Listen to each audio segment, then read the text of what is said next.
పని చేస్తున్నా అతని చిరునవ్వుతో కనబడి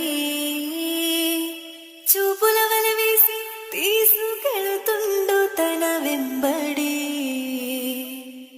ఒక్కసారి చేరాలి ఆ నీడను, విన్నవించుకోవాలి బాధను. ప్రాణం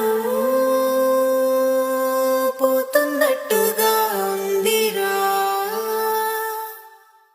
ఏ పని చేస్తున్నా అతని చిరునవ్వుతో కనబడి చూపుల వల వేసి తీసుకెళ్తుండు తన వెంబడి. ఒక్కసారి చేరాలి ఆ నీడను, విన్నవించుకోవాలి